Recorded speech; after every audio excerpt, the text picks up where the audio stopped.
Ok, gente, chegou o momento de nós conversarmos sobre esse tema delicioso que é a família. Uma vez por ano a gente tem esse costume de fazer isso na comunidade. É um tema cheio de delícias, mas ao mesmo tempo um tema repleto de dores, né?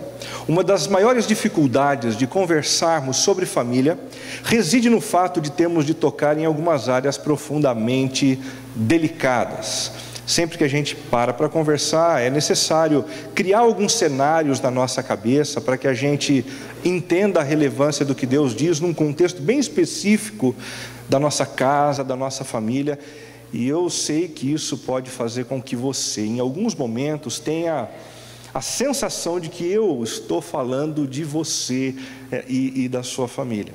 Se você em algum momento tiver essa sensação, eu queria que você tivesse a convicção disso. Não é só a sensação não, de que eu estou falando sobre você e sobre a sua família. Da mesma maneira como eu estou falando de mim e da minha família, né? Conversar sobre esse assunto, considerando a vida dos outros, não seria um exercício de espiritualidade. E eu espero que a gente saia dessa série com o coração fervendo de vontade de fazer a nossa família experimentar um momento ainda mais prazeroso, repleto da orientação divina.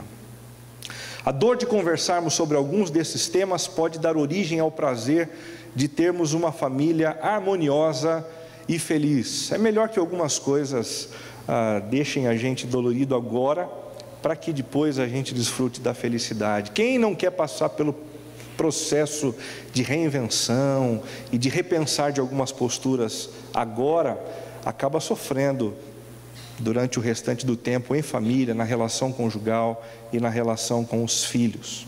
Não sei quantos de vocês conhecem esse livro chamado Oficina de Casamentos, que foi escrito pelo Adão Carlos do Nascimento, foi diretor do seminário onde eu estudei em Campinas. Ele tem uma frase bastante interessante que diz assim: não existe casamento tão ruim que não possa ser consertado, e não existe casamento tão bom que não possa ser melhorado. Eu acredito nessa frase e acabei usando essa frase como paralelo para uma que pode nos orientar aqui. Não existe família tão ruim que não possa ser consertada, e não existe família tão boa que não possa ser melhorada. Que esse seja o nosso olhar, com sinceridade para dentro da nossa casa, a fim de que a gente prove o melhor que Deus tem a nos oferecer.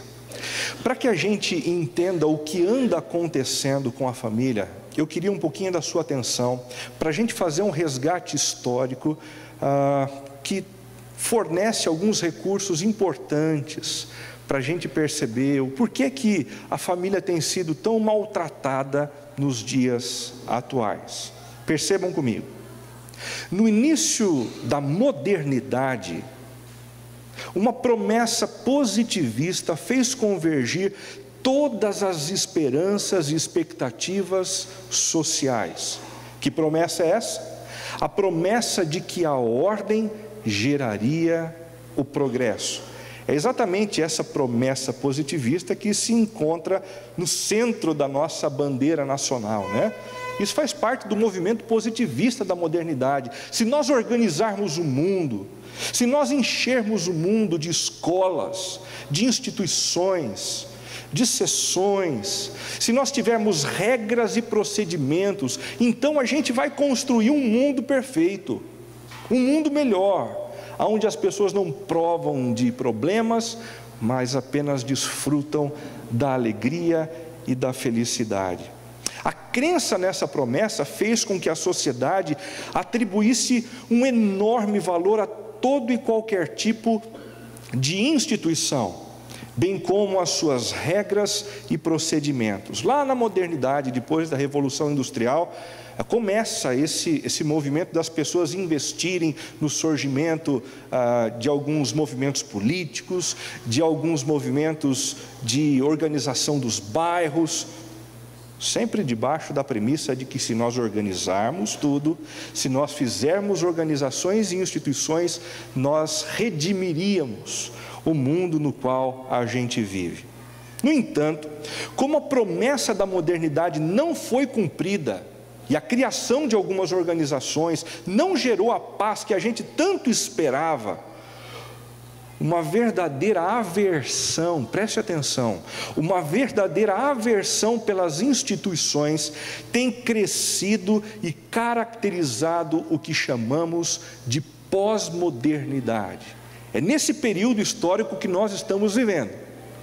Ele vem sendo chamado de pós-modernidade. E nesse tempo há um descrédito e uma aversão por tudo quanto é tipo de instituição e organização. As pessoas tendem a não acreditar nos partidos políticos, as pessoas tendem a não acreditar na justiça, as pessoas tendem a não acreditar no Estado, as pessoas tendem a não acreditar na importância das universidades, as pessoas tendem a não acreditar na instituição igreja e também tendem a não acreditar, não investir e não valorizar a instituição da família. Na pós-modernidade, uma das instituições que mais tem sido alvo dos ataques sociais é, sem dúvida nenhuma, a da família. E por conta disso, os seus sinais de desgaste têm se tornado cada vez mais evidentes. A família tem sofrido, tem levado pancada pra caramba, e muitos sinais do desgaste ficam evidentes. Deixa eu mostrar para você alguns desses sinais. Em primeiro lugar, a diminuição do interesse pela oficialização do casamento. Dá para você encaixar isso dentro do que você vê perto de você? As pessoas continuam querendo se relacionar, as pessoas continuam querendo namorar, se vincular de alguma forma, mas elas não querem a oficialização desse tipo de relação. Elas não querem casar de papel passado, porque elas não acreditam mais nessa instituição chamada casamento, e não acreditam mais nessa instituição chamada família. O adiamento da paternidade pelo desejo de aproveitar a vida é um outro sinal de desgaste da instituição familiar. Passa pela cabeça de muita gente a ideia de que aproveitar a vida é sinônimo de não ter filhos, é sinônimo de fazer viagens, é sinônimo de aproveitar o dinheiro para curtir um bom teatro, uma boa festa, um bom show, mas que não há possibilidade alguma de curtir a vida ao lado de crianças, de filhos. Será? Um outro sinal de desgaste da instituição familiar é a inversão dos papéis dentro do contexto familiar. Algumas mulheres, bastante revoltosas com aquele modelo anterior, onde o homem oprimia a mulher, agora fazem de tudo para inverter os papéis. Assumem muitas vezes a direção profissional da casa, assumem a responsabilidade de pôr, em muitos casos, a maior parte de dinheiro dentro da família. E em algumas famílias o que a gente vê são maridos dando passos para trás, dizendo: deixa que eu cuido da casa, deixa que eu cuido das crianças, como se isso fosse a coisa mais comum e mais normal do mundo. Mas não é. A gente que vem lidando com pessoas, cuidando de famílias, a gente percebe o quanto algumas mulheres se sentem, num primeiro momento, felizes dentro de uma configuração assim, mas num segundo momento, profundamente descontentes, desprazerosas. Mulheres assim passam a olhar para os seus maridos como se eles fossem verdadeiros nadas, e daí elas começam a se interessar por outros homens que são capazes, que vão para o mercado de trabalho e que se imbuem de alguma forma da responsabilidade de colocar a faca nos dentes e de conquistar o sustento para as suas famílias. Um quarto sinal de desgaste da instituição familiar é o aumento do número e prematuridade dos divórcios. A cada ano que passa, e a gente não precisa gastar fosfato com números para mostrar isso, aumenta a quantidade de divórcios. E esses divórcios vêm acontecendo de maneira mais prematura, com 2 anos de casado, 3 anos de casado, aos sinais das primeiras crises conjugais. O homem ou a mulher decidem abrir mão do relacionamento e traçam a partir daí um voo solo. Em quinto lugar, a consolidação da angústia na criação dos filhos pós-divórcio. Esse é um outro problema bastante grave, né? Quando o marido se separa da esposa, na maioria das vezes fica a criança ou as crianças a cuidado da mãe, e a mãe se desespera. Depois de algum tempo, uma mulher assim começa a se ressentir da ausência de uma figura paterna que imponha limites, que seja capaz de ser mais firme quando os filhos parecem não dar nenhum tipo de atenção às suas normas, às suas regras e às suas orientações. Muitas mulheres têm sofrido com isso. E pasmem, muitos homens que têm ficado com as crianças também. Em sexto lugar, o surgimento de uma nova configuração familiar chamada de família mosaico. Um problema depois do divórcio é a educação dos filhos quando a família fica fragmentada. O segundo problema é dentro desse novo contexto, que não é o contexto mais ideal de todos, mas que acontece e que tem sido a solução para muita gente que se encontra sozinha, o recasamento. Deus tem abençoado muitos aqui na comunidade através dessa experiência de um segundo casamento. Deus tem feito da família de muita gente aqui, nesse contexto, uma família maravilhosa, digna de oferecer exemplo para os outros, mas é difícil. Essa história de conviver com o filho da esposa e de não contar com o respeito do filho da esposa quando as orientações precisam ser dadas, não é fácil. Vice-versa, a mesma coisa. Um filho precisa obedecer ao seu pai, mas ao seu pai biológico ou ao pai que cuida diariamente, oferecendo as dicas e orientações para o dia a dia. É diante desses inúmeros sinais de desgaste, de problema e da tendência da família de alguma forma emperrar, é que surge a necessidade de um upgrade. Nós precisamos de um upgrade familiar que nos faça alçar voos mais tranquilos e voos que gerem maturidade, proporcionando para a família um crescimento e um desenvolvimento mais agudo. A mensagem de hoje é sobre atualizando o sistema, sobre a melhor configuração familiar. Atualizando o sistema. É o que acontece com os nossos computadores, não é verdade? A atualização do sistema operacional é um dos recursos mais importantes para o bom desenvolvimento dos nossos computadores. Quem trabalha bastante no computador sabe da importância disso. Quando o sistema não é constantemente atualizado, ele tende a travar, ele tende a parar. Alguns programas deixam de rodar e impedem o nosso bom trabalho no equipamento. A mesma coisa acontece com a família. Se a gente coloca a família no ponto morto, esperando que tudo dê certo, sem o mínimo de esforço, sem o mínimo de reflexão, de reinvenção da própria vida, isso não acontece. É necessário atualizar o sistema. Tão importante quanto o ato de atualizar o sistema é o discernimento de baixá-lo através de um link absolutamente reconhecido e seguro. Se você trabalha na internet, você sabe muito bem que existem alguns links que são complicados e que quando você baixa atualizações desses links, você pode corromper ainda mais a sua casa.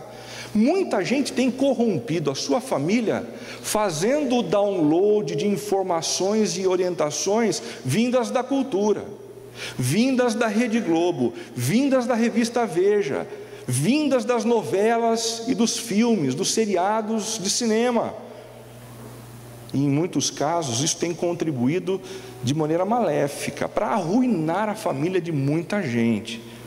Nós precisamos de um link mais seguro e de um download que nos atualize de tal maneira a obtermos o resultado que desejamos.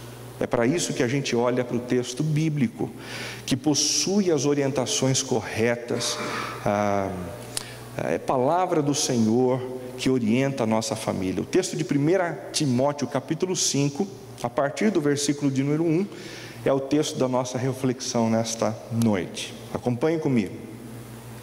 Não repreenda asperamente ao homem idoso, mas exorte-o como se ele fosse seu pai.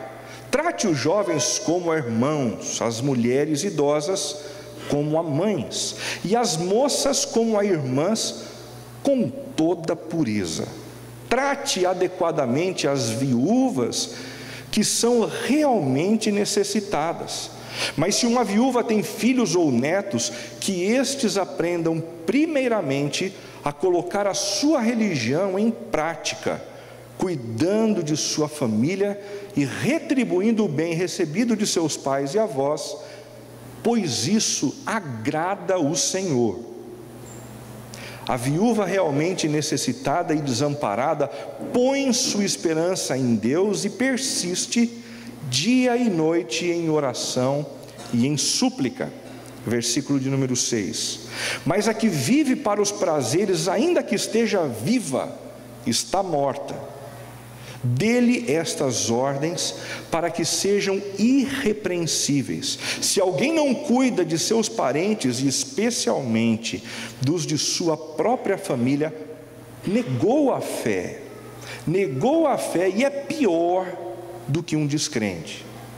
Nenhuma mulher deve ser inscrita na lista de viúvas, a não ser que tenha mais de 60 anos de idade, tenha sido fiel a seu marido e seja bem reconhecida por suas boas obras, tais como criar filhos, ser hospitaleira, lavar os pés dos santos, socorrer os atribulados e dedicar-se a todo tipo de boa obra. Não inclua nessa lista as viúvas mais jovens, pois quando seus desejos sensuais superam a sua dedicação a Cristo, querem se casar.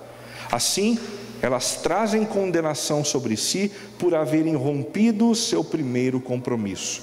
Além disso, aprendam a ficar ociosas, andando de casa em casa, e não se tornam apenas ociosas, mas também fofoqueiras e indiscretas, falando coisas que não devem. Portanto, aconselho que as viúvas mais jovens se casem, tenham filhos, administrem suas casas e não deem ao inimigo nenhum motivo para a maledicência. Algumas, na verdade, já se desviaram para seguir a Satanás. Se alguma mulher crente tem viúvas em sua família, deve ajudá-las. Não seja a igreja sobrecarregada com elas, a fim de que as viúvas realmente necessitadas sejam auxiliadas. Para a gente entender esse texto, que parece um tanto quanto truncado e difícil de compreender, deixa eu fazer algumas considerações. Aqui o apóstolo Paulo havia deixado o jovem pastor Timóteo na igreja de Éfeso com o propósito de pastoreá-la. O apóstolo Paulo começou a igreja em Éfeso, tinha muito carinho por aquela igreja e precisava colocar alguém ali. E ele coloca esse menino que ainda é novo, ainda é jovem, e como ele tem pela frente um caminho completamente desconhecido, um exercício que não era comum para ele ainda, algumas orientações bem básicas são necessárias para esse pastor.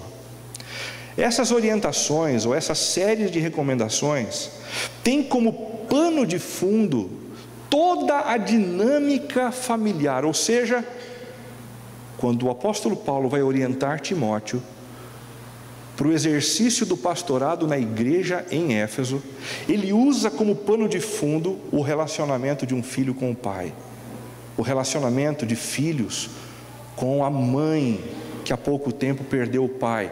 Todo o pano de fundo desse texto é um texto que nos ajuda a perceber a dinâmica familiar. Essas recomendações contêm dicas importantíssimas sobre a melhor configuração familiar na perspectiva de Deus. Deixa eu mostrar algumas delas para vocês. Em primeiro lugar, a atualização do sistema operacional da família requer em primeiro lugar, preste atenção nisso, um update de comunicação. Você deseja atualizar o sistema da sua casa, da sua família, potencializando os vínculos ali dentro de casa? Isso passa necessariamente por um update de comunicação, do bom uso das palavras, no tom correto, no tom adequado. Perceba a dica do apóstolo Paulo: não repreenda, Timóteo, asperamente ao homem idoso, mas exorte-o como se fosse seu pai. Trate os jovens como irmãos, as mulheres idosas como a mães, e as moças como irmãs, com toda a pureza.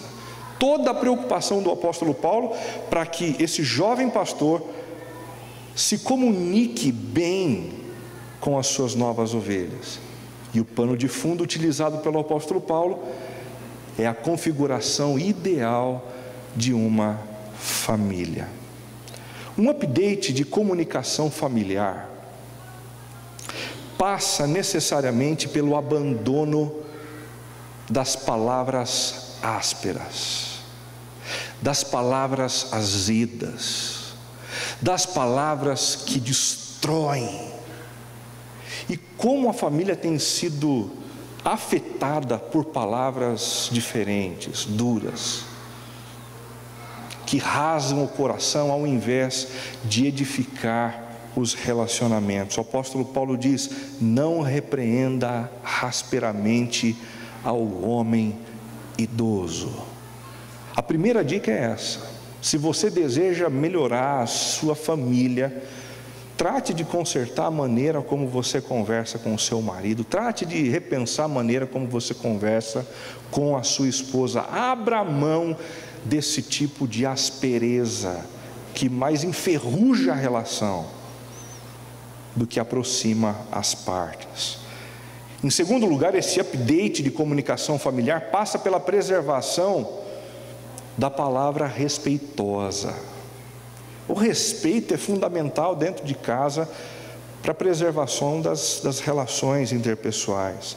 Versículo 1 diz: mas exorte-o como se ele fosse seu pai. Perceba aqui uma coisa interessante. O contexto nesse versículo 1 é o contexto da necessidade de gerar uma exortação. Ou seja, você, apóstolo Timóteo, quando você perceber que alguém fez alguma coisa de errado, exorte, repreenda, apresente uma admoestação, mas cuidado com a forma como você faz isso. Exorte-o como se ele fosse seu pai. O que o apóstolo Paulo pretende gerar na prática de vida de Timóteo é esse falar respeitoso. É muito comum que dentro de casa, dentro da família, surjam situações desagradáveis, momentos em que a gente precisa advertir o outro mesmo. Existem momentos em que a gente precisa dar uma bela de uma bronca nos nossos filhos. Existem momentos em que a esposa percebe algumas posturas do marido que isso precisa ser dito. Ou o marido então percebe algumas disposições complicadas da esposa, isso precisa ser denunciado. A questão não é a gente abrir mão da exortação, a questão não é a gente fazer vistas grossas para aquilo que precisa ser dito dentro de casa, mas fazê-lo de maneira respeitosa. Todas as vezes que a gente tenta consertar o outro dentro de casa, no olho do furacão, a grande chance é a gente abrir mão do respeito. Por isso, talvez uma dica importante seja: espere um pouquinho mais, espere baixar um pouco o entusiasmo, o calor da aflição, da dor por ter recebido alguma coisa negativa do outro, para que então você consiga dizer o que precisa ser dito, com todas as letras, mas no tom correto, guardando o devido respeito.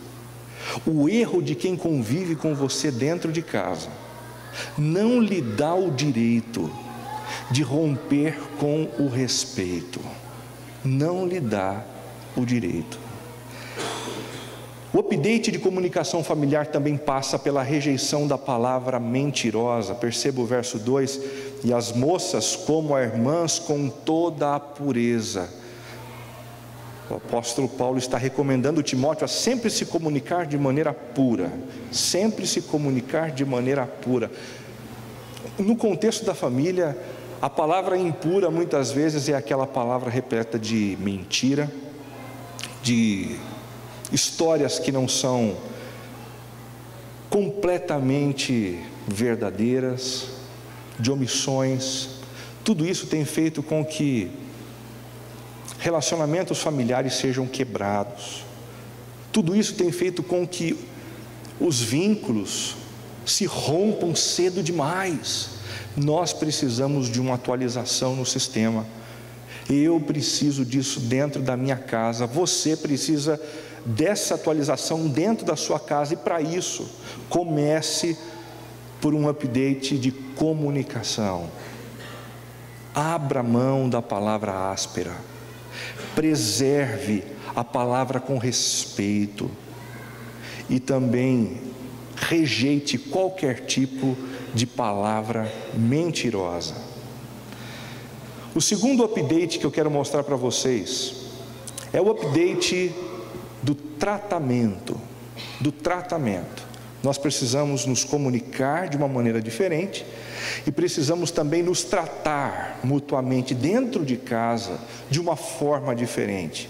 Percebam os versos 4 e 8. Trate adequadamente as viúvas que são realmente necessitadas. Filhos ou netos, aprendam a colocar a sua religião em prática. Deixa eu tentar contar para você o que está acontecendo aqui. Muitas viúvas estão vivendo dentro dessa igreja de Éfeso, e elas precisam de cuidado, porque uma viúva naquele tempo não tinha acesso a trabalho, não tinha acesso à mesa de uma outra família, porque normalmente as mulheres tinham medo de que elas se apropriassem dos maridos delas, então elas eram excluídas, elas eram deixadas de lado, ficavam à parte e muitas vezes necessitadas de pão, necessitadas de roupa. Então Paulo escreve para Timóteo dizendo que na sua comunidade as viúvas recebam um tratamento especial. Um tratamento especial. Aí ele abre um parêntese dizendo assim: mas se essas viúvas tiverem filhos na comunidade, que esses filhos assumam a responsabilidade que é atribuída à família. E que responsabilidade é essa, segundo o apóstolo Paulo? A responsabilidade do cuidado. Nós devemos fazer um upgrade de tratamento, assumindo a responsabilidade mútua dentro de casa do cuidado de um pelo outro. Do cuidado de um pelo outro. Diz o apóstolo Paulo: se alguém não cuida de seus parentes, e especialmente dos de sua própria família, negou a fé e é pior que um descrente. Um upgrade familiar com um update de tratamento implica na responsabilidade de um cuidar do outro. E isso passa pela atenção às necessidades do outro. Se nós queremos esse ambiente diferente dentro de casa, nós precisamos conhecer as necessidades uns dos outros. Ontem à noite, diferente do que acontece na maioria dos nossos sábados à noite, quando a gente se propõe a encontrar com pessoas para poder conversar, porque são poucas as noites durante a semana, a gente ficou sozinho em casa. E eu preparei um jantarzinho para os meninos, nós 4 na mesa, e de repente o meu filho Tiago diz assim: pai, que delícia só a gente, que delícia só nós 4. E eu disse: por que, Tiagão? E ele disse: porque assim a gente olha no olho de um do outro, a gente conversa. Eu venho percebendo ao longo dos anos aí que o Tiago tem uma necessidade enorme de um convívio bem mais restrito.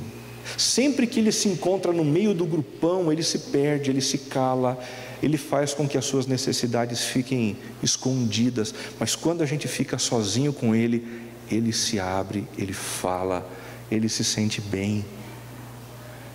Quais são as necessidades da sua esposa? Se você parasse para conversar com ela e perguntasse exatamente isso: o que é que você espera de mim, para que a família se torne para você um verdadeiro oásis? Talvez a resposta seja: eu espero pelo menos um cafezinho, somente eu e você, olhos nos olhos. Isso vai fazer muito bem. Talvez você, esposa, procurando o seu marido, ouvisse dele assim: olha, se você realmente quer saber, o que eu queria é um tempo de intimidade mais aguda, mais hardcore, mais sensual durante a semana. Tem alguns homens sentindo falta disso, do cuidado sexual, do abraço, da intimidade. Essas coisas a gente não starta na relação dentro do casamento simplesmente quando a gente tem vontade, mas quando a gente percebe no outro a necessidade gritante. E é exatamente por não percebermos as necessidades um do outro dentro de casa, é que muitas vezes o casamento racha. O casamento racha. Portanto, pergunte para quem convive com você, para o seu filho, para a sua esposa, para o seu marido: do que é que você precisa? Como é que eu posso tornar a sua vida mais prazerosa aqui dentro de casa? Sem conversa, sem reflexão, sem diálogo sobre esse assunto, a gente não consegue dar passos para construir a família. Esse update de tratamento também passa por um espírito de serviço, percebam, sacrificial. Um espírito de serviço um ao outro, sacrificial. Nossa, Renato, mas esse negócio de sacrifício dentro de casa, esse negócio é horrível. Não é. Pelo menos dentro da nossa perspectiva cristã, o sacrifício não é algo horrível. O sacrifício é uma manifestação legítima de amor pelo outro. E aonde a gente aprende isso? No serviço sacrificial do próprio Jesus por nós, que quando nós não merecíamos absolutamente nada, Ele veio ao mundo, levou sobre si os nossos pecados e morreu por nós, sacrificialmente numa cruz. E isto nos aproximou dele, e isto gerou benefícios para o nosso coração, para a nossa vida. Por que esse modelo não pode ser reproduzido dentro da nossa casa? Eu diria, ele pode e ele deve. E somente quando esse serviço sacrificial se estabelece dentro da nossa família, é que a família se torna um verdadeiro oásis, um lugar legal, gostoso de se viver. Se alguém não cuida dos seus parentes, negou a sua fé, diz o apóstolo Paulo no versículo 8. Esse update de tratamento familiar também passa por uma devocionalidade minuciosa.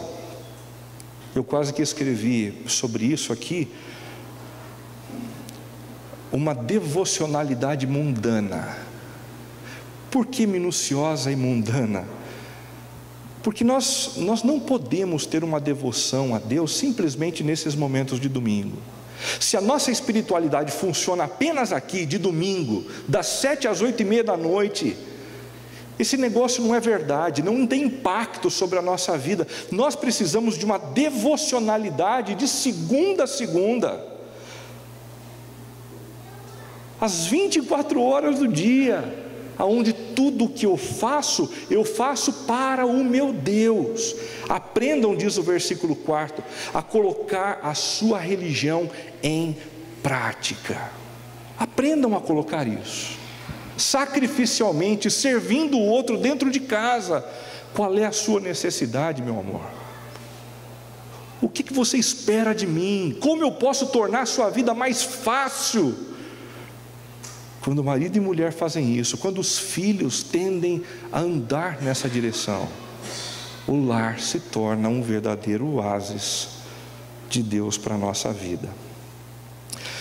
Vocês conhecem, através das citações, o nome desse pastor chamado John Piper. Várias vezes eu tenho o hábito de citar o nome dele aqui, e algumas palavras dele, que são muito joias. Há alguns anos atrás, especificamente em 2014, John Piper procurou os líderes da sua igreja, dizendo assim: eu preciso parar. Eu preciso abandonar o pastorado da comunidade onde eu trabalho hoje, para poder cuidar da minha família, para poder cuidar do meu coração. E ele fez isso talvez no momento mais glorioso da carreira ministerial dele, deixando um monte de gente perplexa, sem entender o que ele estava fazendo. Parte dessa palavra dele ao conselho virou um documento que eu transcrevo para vocês aqui. Pedi aos presbíteros considerar esse recesso devido a um crescente sentir no meu interior de que a minha alma, meu casamento, minha família e o padrão que tenho levado no ministério necessitam de uma revisão da parte do Espírito Santo de Deus. Para alguém chegar no momento de vida que esse homem chegou e dizer esse tipo de coisa, tem que ter muita coragem, tem que ter muita ousadia, tem que ter muita convicção de que Deus está no controle de todas as coisas, e sobretudo tem que ter muita consciência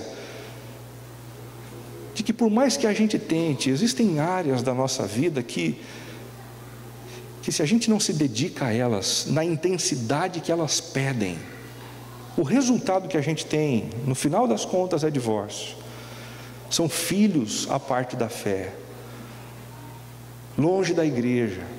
Isso não é o que nenhum de nós deseja.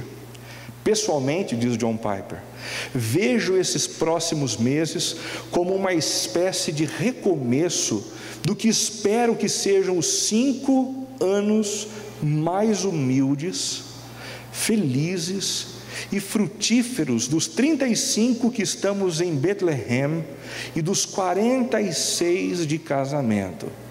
46 anos, e o sujeito dizendo: eu preciso parar com o meu ministério, eu preciso parar com o meu trabalho para cuidar dele. Eu amo vocês da igreja Bethlehem e prometo orar por vocês todos os dias, mas o que eu vou fazer a partir de agora, nos próximos meses, é cuidar do meu coração e cuidar da minha família. Em alguns momentos a gente precisa ter coragem para abrir mão de algumas coisas, de algumas oportunidades profissionais, de algumas carreiras galácticas, para a família não ir para o ralo. Semana passada, conversando com um casal de amigos aqui da comunidade, eu perguntei para eles: e aí, como é que está o trabalho lá? Eles imediatamente encheram os olhos de lágrima e o pai da família disse: eu abri mão. Eu falei: mas por que você abriu mão do seu trabalho? Ele falou: porque o meu trabalho estava arruinando a minha família. Do que é que você precisa abrir mão nesse momento para que a sua família tenha o devido tratamento? Ei, você tem que mudar de igreja para cuidar da sua família?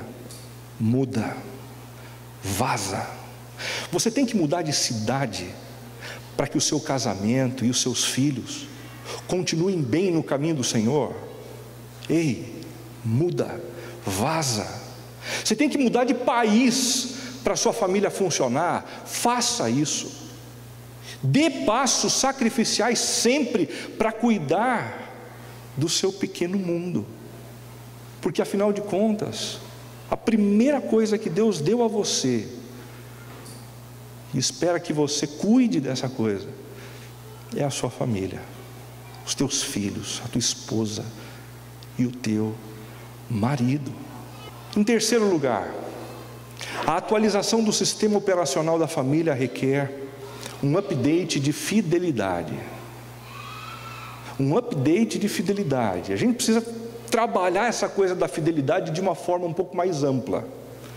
Normalmente a gente julga que fidelidade é tão somente não dormir com um outro homem ou não dormir com uma outra mulher, tendo sexo com eles, mas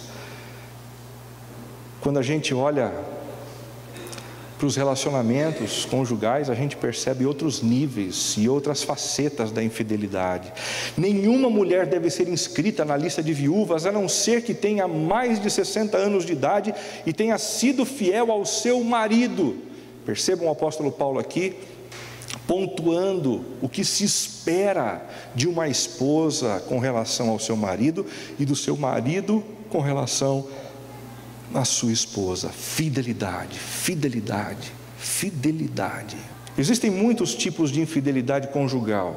Um psicólogo, não pastor, um psicólogo chamado John Gottman conta para a gente que existem, além da traição sexual, pelo menos outros 10 tipos de traição que são vistas pelos parceiros afetados igualmente como traição sexual. Primeiro, o comprometimento parcial, quando o cônjuge flerta com outros e se mantém aberto ao mercado. Tem muito cônjuge assim. Tem dificuldade de assumir o relacionamento, de passar o papel a limpo, porque na verdade o que ele traz no coração é o desejo de manter-se aberto. Ele morre de medo de encontrar uma possibilidade mais interessante, uma grama mais verde do outro lado. Então ele mantém os canais abertos, ele continua flertando, e isso é infidelidade, diz John Gottman. Em segundo lugar, desinteresse sexual, quando há o abandono da tentativa de reavivar o desejo pelo outro. Isso pode acontecer com qualquer um, gente, com qualquer um, homem com mulher, independentemente do tempo de casamento que a gente tem, porque às vezes a gente passa por problemas mesmo, e a nossa libido é afetada. O problema não é a gente passar por esses problemas, o problema é quando a gente não dá passos para tentar consertar esse tipo de coisa. Você precisa de ajuda, peça ajuda. Você precisa tomar remédio, toma remédio. O que você precisa fazer para que as necessidades do seu cônjuge sejam satisfeitas da melhor maneira possível? Não cuidar disso, diz John Gottman, é infidelidade. Em terceiro lugar, intimidade sem sexo, quando há intimidade com uma terceira pessoa fora do casamento, sem que o cônjuge fique sabendo. Nesse caso é muito interessante, sempre a pessoa que tem um outro amigo ou uma outra amiga e não conta para o cônjuge, não considera isso como traição, mas o cônjuge sim. O cônjuge sim. O melhor que a gente tem para contribuir, o melhor que a gente pode extrair de uma pessoa, deve ser extraído na relação conjugal. Se existe a necessidade de outras pessoas, como amigos, como parentes, isso existe também, tem o seu lugar, mas que haja transparência, que haja clareza. Sempre que nós fazemos esse tipo de aproximação e aprofundamos intimidade não compartilhada com o cônjuge, a gente coloca uma corda no nosso pescoço que mais cedo ou mais tarde pode servir para nos enforcar. Em quarto lugar, o desrespeito. Desrespeito para John Gottman também é infidelidade, quando não há preocupação em ser gentil e predominam a grosseria e a indiferença. Isso é infidelidade. Tem inclusive alguns maridos ou esposas que vivem dessa forma porque um dia foram traídos sexualmente pelo cônjuge. Ah, você me traiu? Ah, você deitou com uma outra mulher, com um outro homem, então eu vou fazer da sua vida um inferno nos próximos anos. Não vou sair de casa, vou permanecer na família. mas sempre que eu puder ser grosso ou grossa com você, eu vou ser assim. Eu vou trazer esse assunto à tona. Eu vou abrir mão das gentilezas, porque é o meu jeito de tentar revidar o mal que eu recebi. John Gottman diz: isso é igualmente infidelidade. Isso é igualmente infidelidade. Em quinto lugar, a mentira. Quando exausto de discutir, o cônjuge passa a mentir com o propósito de ficar em paz. Sabe aquele negócio? Se eu for falar a respeito do que aconteceu, ela não vai entender, ele não vai entender, então eu simplesmente minto para ter paz. Esse tipo de coisa é como jogar sujeira debaixo do tapete. Mais cedo ou mais tarde, essas coisas vêm à tona e detonam a sua relação, detonam a confiança que um tem pelo outro. Cuidado. Egoísmo também é, segundo John Gottman, um tipo de infidelidade. Quando o cônjuge só se preocupa com as suas próprias necessidades. O meu tempo, a minha saidinha com os meus amigos, o meu livro, a minha comida. Tem gente que dentro de casa só vive assim, centrado em si mesmo. John Gottman diz: isso é infidelidade. Isso é negligenciar o amor e o cuidado que nós devemos oferecer a quem convive com a gente. Em seguida, alianças contra o parceiro. Quando o parceiro se junta a uma outra pessoa, parente ou não, para criticar o cônjuge. Tem gente que é hábil nesse tipo de coisa, né? Se é difícil de lidar com o marido, então eu vou arrumar uma terceira pessoa, parente ou não, para ficar ali malhando o Judas ou a Judas, tornando a vida do sujeito um inferno. E por onde o sujeito passa, ele percebe as críticas, ele percebe que os assuntos particulares se tornaram públicos indevidamente. Injustiça também é infidelidade, quando as decisões deixam de ser tomadas de comum acordo, predominando sempre o lado mais forte. Em algumas famílias a relação ficou tão desgastada que uma das partes agora diz assim: vai ser do meu jeito. E normalmente a pessoa mais forte, que tem condições de sobreviver caso o divórcio ocorra, é que assume esse papel. Covarde. Covarde. Infidelidade é tornar a relação dentro da família um verdadeiro inferno. Ausência e frieza, quando o cônjuge não detecta as necessidades do parceiro, nem se esforça para isso. Eu não quero perguntar, eu não quero tomar café, porque se eu disser qualquer coisa, o que vai vir é problema. Infidelidade. Infidelidade, semelhante ao ato de dormir com uma outra pessoa. E por último, o rompimento de promessas, quando um dos cônjuges quebra um pacto. Sabe aquele pacto do tipo: nós vamos guardar dinheiro, tá bem, mas quando uma das partes está distante, o cartão de crédito sai rolando para os restaurantes, para as compras de sapato, de bolsa e assim por diante. Infidelidade. Você deseja que a sua família se transforme num ambiente mais prazeroso. Faça um update de fidelidade. De fidelidade. Em quarto lugar, é necessário também para essa atualização do sistema operacional da família um update de maturidade. Tem algumas famílias que não dão bem porque uma das partes é infiel, não se comunicam bem, ou até porque não se tratam com cuidado. Em outros momentos é por pura imaturidade. E a quantidade de famílias arrebentadas por falta de maturidade de pelo menos uma das pessoas da família é problema seríssimo. Versículo 10 diz: e seja bem conhecida por suas obras, tais como criar filhos, ser hospitaleira, levar os pés dos santos, socorrer os atribulados e dedicar-se a todo tipo de obra. Renato, o que esse texto tem a ver com maturidade? A prova mais aguda de imaturidade é a incapacidade de nós vivermos para o benefício dos outros. É a prova mais aguda.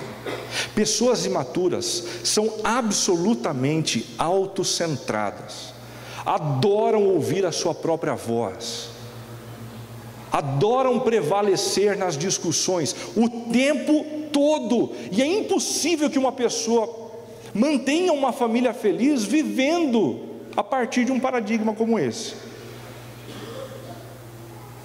Se os vínculos não se rompem, no mínimo a família vira um inferno. A atualização do sistema operacional da família exige update de maturidade. É por isso que essa história de ter filhos ajuda bastante. Não é o todo, mas ajuda bastante. Porque quando a gente tem filhos, a gente é arrancado de dentro da gente mesmo. Ter filhos é uma experiência gospel, né? Sabe aquele negócio assim de o que você faria quando se você voltasse para casa depois de um trabalho extenuante? Eu sentaria na frente da TV para ver um baita de um filme. Quando você tem filhos, esquece, cara. Esquece. Se você tem alguém para amamentar, se você tem meninos na faixa da adolescência, ali é para mamar, nos meus é para jogar bola. Tem dias que eu volto de viagem, depois de 40 aulas numa semana, e eu entro em casa assim com a vontade de estender uma rede na varanda e simplesmente ficar olhando para o nada por horas, e eu ponho um pé, só um pé em casa, e os meus meninos parecem que estão esperando com a bola na mão. E aí, vamos jogar bola? Filhos arrancam a gente do nosso individualismo, da nossa vida autocentrada. Agora, não basta ter filhos. Tem gente que os põe no mundo, mas terceiriza absolutamente tudo, né? E essa terceirização protela a necessidade de crescermos em maturidade. Tá bom, você não tem filhos? Desenvolva a hospitalidade. Você não tem filhos e não tem a responsabilidade de criá-los, mas quer maturidade? Abra espaço dentro da sua casa para receber pessoas. Receber pessoas em casa dá trabalho, viu? Principalmente para uma mulher. Fazer um jantar, cuidar dos pratos depois do jantar. Que horrível! Vida, céus, me dá uma empregada, tempo integral. Mas esse tipo de coisa arranca a gente da imaturidade. Lavar os pés dos santos. É que esse texto foi escrito há muito tempo atrás. Se ele fosse escrito nas últimas semanas, seria lavar o chão do auditório da comunidade aos domingos de manhã, né? Esse tipo de coisa arranca a gente da nossa vida autocentrada. Por que a gente sai de casa domingo de manhã, cara? Que loucura! Para colocar um chinelo havaiana. Eu odeio chinelo havaiana. Encher o chão de água. Puxa, rodo. Esse tipo de coisa faz bem para a gente. Por quê? Porque isso nos arranca da nossa vida autocentrada e faz de nós gente mais madura, orientada para fora, socorrer os atribulados. Nossa, eu já tenho tanto problema meu para resolver. Mas se você só cuida dos seus problemas, você se torna um egoísta, voltado para você mesmo. Quando você senta numa mesa, você só consegue falar dos seus projetos, você só consegue falar das suas músicas, dos seus filmes, das suas preferências, e é uma droga conviver com você. E eu estou falando isso porque tem muita gente perto de você que não tem coragem de dizer isso para você. É uma droga viver com pessoas, conviver com pessoas que só falam deles mesmos. Que dedicar-se a todo tipo de obra para o outro. para o outro, para o outro, para o outro. Faz esse tipo de coisa e receba a médio, longo prazo uma família diferente. Uma família diferente, onde todos se sentem cuidados. O update de maturidade pessoal passa pela substituição das cláusulas de proteção da individualidade pelas cláusulas da edificação da família. Há alguns anos atrás eu sentei com um casal e a ideia era conversar sobre o casamento deles. Conversa deliciosa, né? Quando nós fomos iniciar a conversa, o rapaz puxou uma lista do bolso. Não estou brincando, isso aqui não é mentira que a gente inventa assim. Essa não é mentira.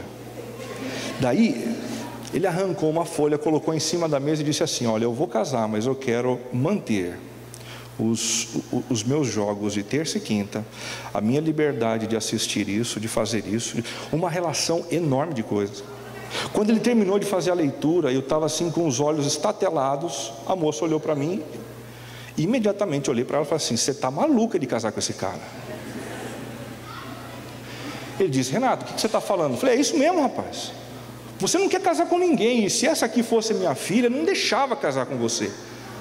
Você não deve se casar com ele, porque ele não quer se casar. Ele quer usar você como matéria-prima da realização dele. E sentei o porrete durante 1 hora de conversa. Depois de uma semana, ele marcou uma outra conversa comigo. Falei: agora ele bate em mim, né? Ele vai levar um Anderson Silva da vida, vai me arrebentar. Quando eu sentei na mesa com o sujeito, ele tirou a lista do bolso, pôs a lista em cima da mesa e disse: Renato, eu pensei bastante sobre o que você disse, e a minha decisão diante disso é a de rasgar essa lista. E ele rasgou essa lista na nossa frente. E hoje esse amigo tem 3 filhos aqui na comunidade. Não tem muita gente que tem 3 filhos, né? Tenta fazer o seu exercício de investigação aí. Um update de maturidade pessoal passa pela substituição do tão estimado direito de ser feliz pela vocação de viver para fazer o outro feliz. Maldito direito de ser feliz. Onde é que esse negócio está escrito? Quem legislou dessa forma? E quem defende esse tipo de tese do direito de ser feliz já passou por quantos casamentos? Já perdeu quantos filhos para as drogas? Já deixou para o passado quantos amigos que já não olham para a cara dele? O update de maturidade carece da substituição desse direito de ser feliz pela vocação de viver para fazer o outro feliz. Também pela substituição da busca pela compatibilidade ideal, pela crença na importância da unidade na diversidade. Não existe compatibilidade ideal. Não existe. Eu ouço direto esse negócio, conversando com casais: vou me separar, Renato, porque eu descobri que nós somos incompatíveis. Quanto tempo você precisou para descobrir um negócio como esse? Quanto tempo? 3, 5, 12, 40 anos? Homem e mulher são incompatíveis por natureza, por essência, por concepção. O homem funciona de um jeito, a mulher do outro. Não tem compatibilidade. Mas é exatamente num relacionamento assim que a gente cresce. O jeito diferente do outro, ao mesmo tempo, nos provoca e nos irrita, e nos amplia interiormente, expande a nossa mente, nos arranca do individualismo para construir uma vida mais tolerante, flexível. E por último, encerrando a nossa conversa aqui, a atualização do sistema operacional da família requer um update de espiritualidade. A viúva realmente necessitada e desamparada põe sua esperança em Deus e persiste dia e noite em oração e em súplica. Em oração e em súplica. Update de espiritualidade pessoal passa pela rejeição da tentação de fazer dos membros da família o meu próprio Deus. Família é bom, ter esposa é bom, ter marido é bom, ter filhos é bom, mas quando a nossa esperança, a nossa confiança é lançada toda sobre algum membro da nossa família, e esse membro da família gradativamente começa a se transformar no nosso Deus, isso é um problema. Tem gente que quando perde um membro da família como esse, se desespera, pensa em se matar, porque o amor que se tinha por esse cônjuge, ou por essa pessoa da família, era um amor além da conta. A nossa confiança não deve estar em nenhum dos membros da nossa casa, mas no Senhor, no Deus que cuida da nossa vida. Ele é tudo para a gente, e quando tudo nos falta, Ele é tudo para a gente, o bastante para a gente continuar de pé. Esse update de espiritualidade também passa pela prática de colocar as necessidades familiares regularmente aos pés de Deus. Gente, que gostoso lembrar hoje, no Dia das Mães, de algumas posturas da minha mãe, do meu pai, né? Eu lembro quando eu voltava, por exemplo, de noite, de madrugada, do encontro com os meus amigos, eu voltava assim, não sei porquê, meio trançando os pés, talvez por labirintite, né? Eu sempre tive muita labirintite entre os 16, 18 anos, 19, uma labirintite esquisita, baseada em Skol e outras coisas mais. Quando eu entrava dentro de casa, batendo o corpo de um lado para o outro, no corredor, eu olhava para o quarto dos meus pais e eu percebia os dois de joelhos orando por mim.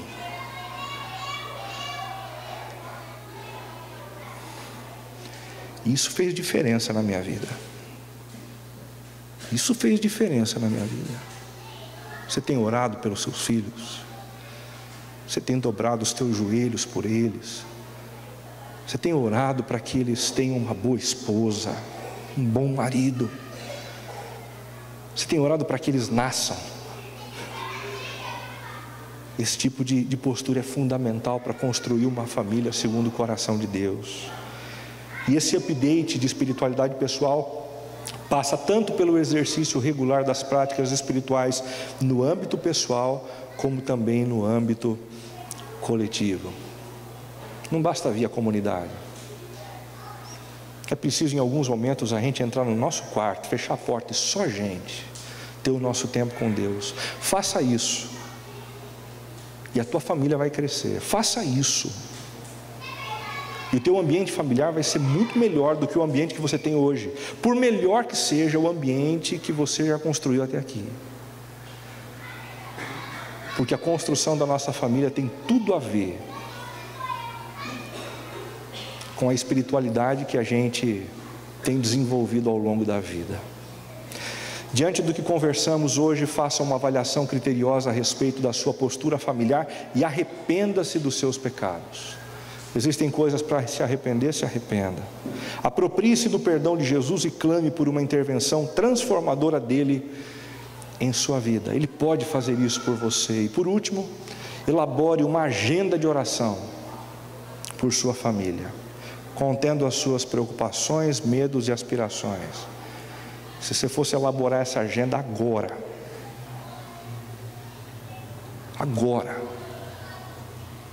quais seriam os primeiros itens de oração pela sua família? O que não pode faltar ali?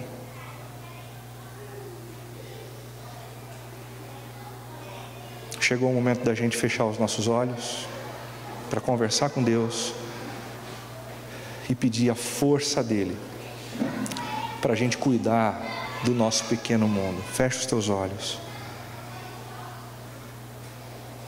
e converse com o seu Deus nesse momento.